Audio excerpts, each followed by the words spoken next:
गुरु भक्ति योग। आध्यात्मिक मार्ग में हर एक साधक को गुरु की आवश्यकता पड़ती है।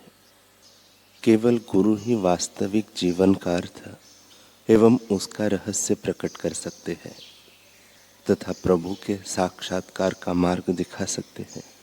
केवल गुरु ही शिष्य को साधना का रहस्य बता सकते हैं।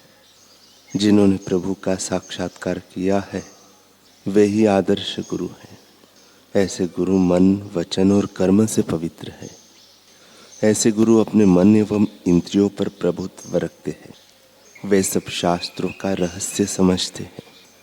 वे सरल, दयालु, सत्यप्रिय एवं आत्मारामी होते हैं। शिष्य के हृदय के अंतःस्थल में सुषुप्त दैवी शक्ति को सद्गुरु जागृत कर सकते। शिष्य ने अगर पूर्व जन्म में शुभ कर्म किए होंगे, वर्तमान जीवन में भी अगर वह शुभ कर्म करता होगा, अगर वह सन्निष्ठ हृदय वाला तथा ईश्वर प्राप्ति की तड़प वाला होगा तो उसे सद्गुरु अवश्य प्राप्त होंगे। गुरु से पूरा लाभ उठाने के लिए उनके प्रति शिष्य में दृढ़ श्रद्धा एवं सच्ची भक्ति होना चाहिए। शिष्य को गुरु के प्रति जितनी मात्रा में भक्तिभाव होगा उतनी मात्रा में उसे फल की प्राप्ति होगी। केवल आध्यात्मिक गुरु ही मार्ग दिखाकर शिष्य को प्रभु से मिला सकते हैं।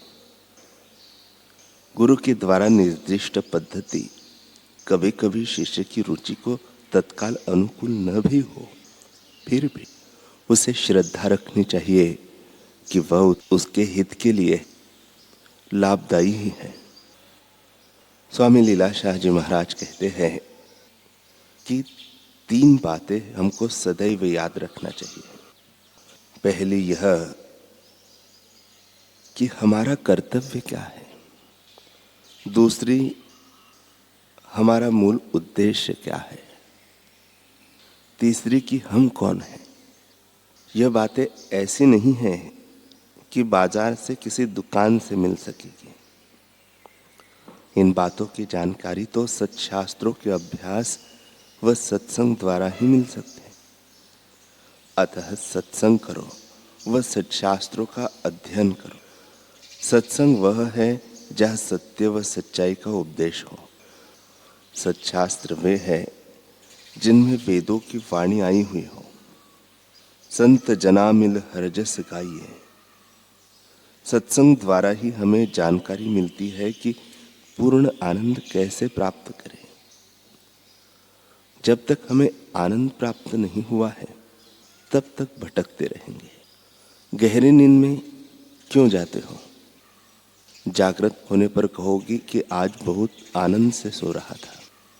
अतः मालूम हुआ कि वह आनंद भी आपको अपने भीतर से ही प्राप्त हुआ, न कि बाहरी पदार्थों या मित्रों द्वारा मिला। यदि हम उस वास्तविक आनंद को जानेंगे तो फिर क्या होगा?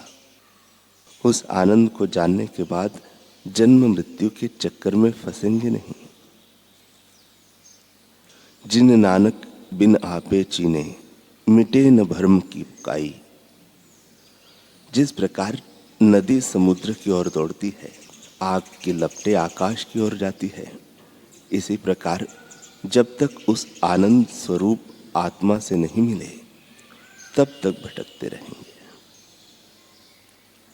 मन को रोज समझाना चाहिए तथा उसे यह कहना चाहिए कि हे मन, तुझे एक दिन वहां ले चलेंगे जहां कुत्ते गंदगी करते हैं तथा कौवे विष्टा करते हैं।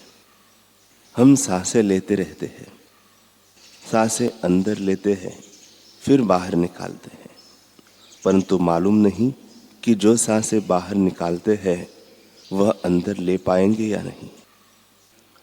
तो फिर ए इंसान, तुम इतनी लापरवाही क्यों करते हो? अभी भी समय गया नहीं है। उठ, अपने आप को पहचान तथा सच्चा आनंद प्राप्त कर। आप कहोगे कि स्वामी जी, आनंद कहाँ से मिलेगा? उत्तर यह है कि स्वयं को छोड़कर आनंद कहीं से भी नहीं मिलेगा। दूसरी ओर क्यों दौड़ते हो? जो भी हो वह तुम ही हो। अच्छा तो उस आनंद को कहाँ ढूंढे? अरे वह आनंद तो तुम्हारी जान बन बैठा है तथा वह आनंद तुम्हारे भीतर ही है। पुरुषार्थ द्वारा उसे प्राप्त, बिना पुरुषार्थ आनंद प्राप्त नहीं होगा। भीतर झांक कर देखो तथा विचार करो कि मैं कौन, मैं क्या हूं। तुम शरीर नहीं हो, तुम शरीर से अलग दूसरी वस्तु हो। तुम उस ब्रह्म शक्ति का अंश हो जो नित्य सदैव स्थिर है तथा कभी भी नष्ट नहीं होने वाली है। यह दृढ़ निश्चय करो कि तुम शरीर से अलग सच्चित आनंद स्वरूप हो। फिर तो आनंद ही आनंद है।